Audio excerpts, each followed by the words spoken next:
조갑제 TV 시청자 여러분 안녕하십니까? 5월 4일 11시 40분입니다. 어제 비가 온 뒤에 오늘 화창하게 개인 날씨 속에서 저 사무실 옆에서는 어린이들이 운동회를 하고 있습니다. 초등학교 운동회 하는 소리가 들립니다. 바깥을 보면은 근사한 서울 시내가 남산과 함께 좋은 그림을 만들고 있습니다. 번영하는 대한민국, 자유로운 대한민국입니다. 그러나 강력한 대한민국은 아니죠. 이런 평화와 번영은 사나운 사람들이 있어야 지켜낼 수가 있습니다. 그 사람들이 군인이죠. 그리고 대한민국은 주한미군의 상당한 도움을 받고 있습니다. 주한미군의 존재는 좋기만 한 것은 아니죠. 주한미군, 한미동맹에 한국 사람들이 너무 의존하다가 보니까 자주국방 의지가 약해져 가지고 북한보다 경제력이 50배나 되면서도 군사비를 줄이고 군 복무기간도 줄이고 그리고 핵 개발할 생각도 하지 않고 있다가 지금과 같은 어려운 처지에 빠지게 되었습니다. 그런데 우리가 믿고 있던, 특히 한국의 우파 세력이 믿고 있던 주한미군의 위상이 지금 흔들리고 있습니다. 트럼프 대통령의 생각이 한국의 자유진영 사람들이 바라는 그런 방향이 아닌 것입니다. 그건 당연하죠. 트럼프 대통령은 미국을 지키는 사람이지 대한민국을 지키는 의무를 가진 사람이 아닙니다. 그럼에도 불구하고 트럼프 대통령이 한국의 핵 문제, 한국의 이 어려운 문제를 해결해 주겠지 하고 기대하는 것 또한 또 다른 형태의 사대주의입니다. 스스로 해결할 힘이 있으면서도 그런 부담을 지기 싫고 용기를 내기 싫으니까 트럼프에 의존한다? 그렇게 되면 좌파들이 한국 우파를 어떻게 보겠습니까? 경멸하는 것이죠. 오늘 드디어 주한미군 문제에 대해서 트럼프 대통령이 새로운 정책 방향을 세웠다는 뉴스가 뉴욕타임즈에 실렸습니다. 마크 랜드르라는 아주 유능한 기자입니다. 지금 남북 문제, 핵 문제, 그리고 회담, 김정은 트럼프 회담을 다루고 있는 이 마크 랜드르 기자가 쓴 것인데 그 내용은 최근에 트럼프 대통령이 미국 국방부에 주한미군 감축을 검토하라 하는 지시를 내렸다는 것입니다. 지시를 내렸는데 이것은 김정은과 만나기 전에 미리 카드를 써버리는 것이 된다는 비판을 의식한 것인지 모르겠지만 이것은 김정은과 핵 관련 협상을 하기 위한 것은 아니다라고 못을 박았지만 누가 봐도 이것은 김정은에게 어떤 큰 메시지를 줍니다. 김정은은 핵실험장 폐기, 트럼프는 주한미군 감축 이런 식으로 뭘 맞바꾸려고 하는 것처럼 보입니다. 그러나 핵실험장은 이미 쓸모가 없게 된 것인데 폐기하는 쇼를 할 뿐인데 주한미군을 감축한다는 것은 이것은 한국, 일본, 동북아시아 그리고 대중관계에서 심각한 악영향을 줄 가능성이 많습니다. 트럼프는 앞으로 만약 평화협정, 종전선언 후에 평화협정이 한반도에서 맺어진다면은 주한미군 문제가 거론될 것이다. 그게 대한 예방적 조치로 이런 감축 검토를 지시한 것으로도 보입니다.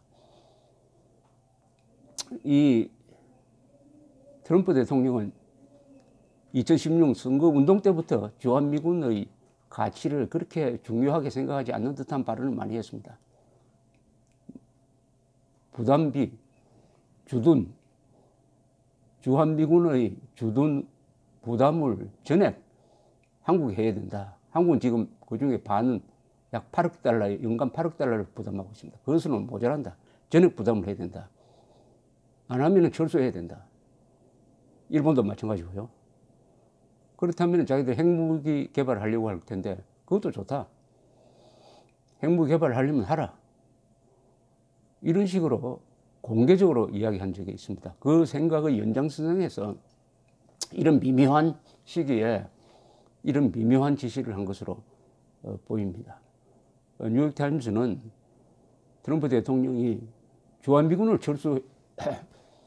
주둔시켜 왔지만, 지금까지 주둔시켜 왔지만은 북한의 핵 위협, 핵 개발을 막지 못했지 않느냐 하면서 주한미군의 그 역할에 대해서 못마땅해 한다는 이야기가 있습니다. 지금 그렇지 않아도 한미 사이에는 주한미군 이 주둔비 부담 문제로 지금 협상이 진행 중입니다.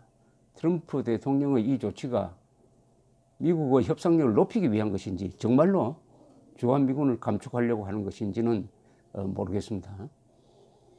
이렇게 지시를 하니까 관련 기관, 즉 국방부라든지 미국의 합참이 혼란에 빠졌다고 합니다. 이렇게 되면 필연적으로 한미동맹이 약화된다. 그리고 일본이 불안해진다. 더구나 김정은과 회담을 앞두고 이런 지시를 한 것은 적절치 않다 하는 반론이 많이 제기되고 있다. 다만 전면 감축, 즉 주한미군 철수는 생각하지 않고 있다. 이렇게 보도가 되었습니다. 이 마티스 국방장관이 지난주에 이야기했을 때부터 심상치 않았습니다. 즉 동맹국과 그리고 북한을 상대로 주한미군 문제를 논의할 수 있다는 취지의 이야기를 했습니다. 평화협정 체결 과정에서 이것은 지금까지 미국의 정책과 완전히 상반된 어떤 변화를 알려주었습니다. 즉 무슨 뜻이냐 하면은 미국은 주한미군 문제는 절대로 북한과 논의하지 않는다. 주한미군 문제는 주한미군을 끌어들인 6.25 남침을 통해서 끌어들인 북한과 논의할 것이 아니라 한국과 미국의 문제다. 동맹국 사이의 문제다라고 딱 잘랐습니다. 그래서 북한과 한 번도 주한미군 문제로 논의를 한 적이 없습니다. 다만 김대중 대통령은 이 불문율을 깨고 김정일을 만났을 때 2000년에 주한미군의 위상 변경, 일종의 중립군화 또는 평화유지군으로 바꾼다는 식의 합의는 했습니다만 문서화되지는 않았죠.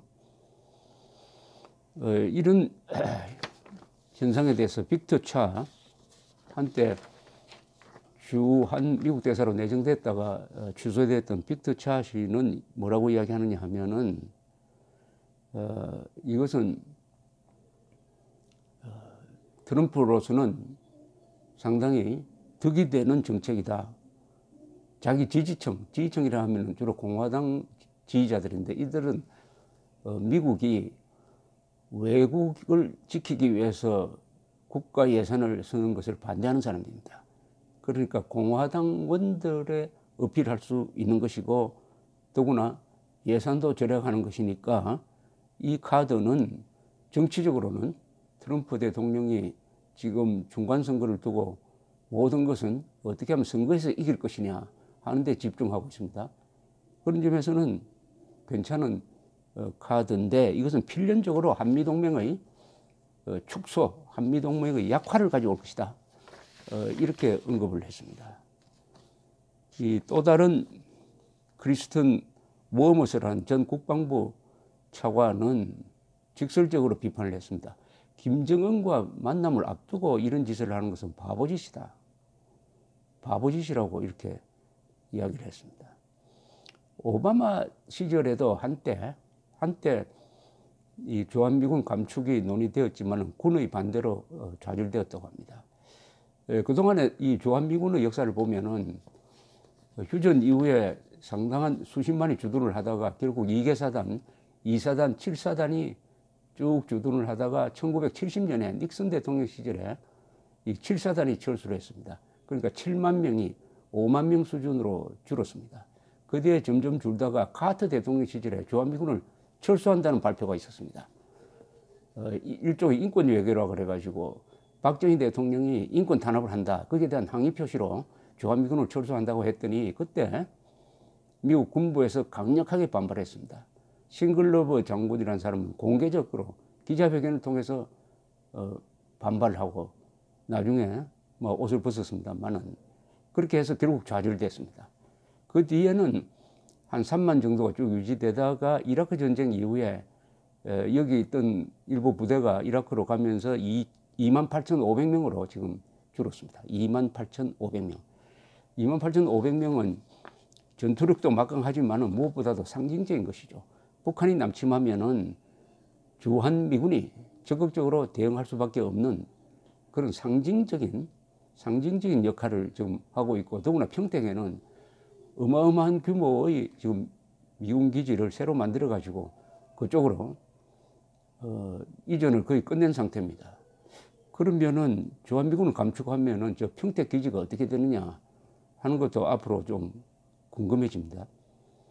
트럼프는 하여튼 일본과 한국과 같은 부자 나라가 어떻게 주한미군, 주일미군의 도움을 받으면서 부담을 그것밖에 하지 않느냐에 대한 불만이 아주 커져 있었습니다.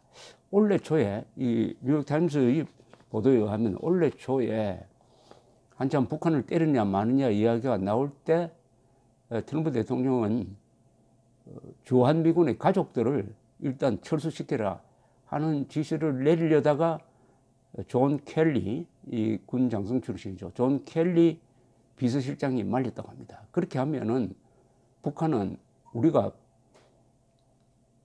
선제 공격할 것으로 생각하고 대비할 것이다 라고 말렸다고 합니다. 그래서 대통령이 불만은 많았지만은 가족 철수 계획을 취소시켰다고 합니다. 그때 한국 언론에 가족들 철수 계획이 있다, 진행되고 있다 하는 보도가 나왔지만은 미군 당국에서는 부인을 했습니다. 그때 바로 이런 트럼프 대통령과 군 사이에 이런 말들이 오고 가고 있었음을 이제 알 수 있게 되었습니다. 이제 주한미군 문제가 본격적으로 거론되기 시작을 했습니다. 이렇게 된 데는 우리 한국 정부의 한국 역대 정부 중에서 특히 노무현, 김대중, 지금 문재인 정부, 이 집권 세력이 가지고 있는 반미적 성향, 그리고 이 지지층이 한국 사회에서 일으키고 있는 반미운동, 이 상당한 역할을 한 것은 부인할 수 없는 것이라고 생각합니다.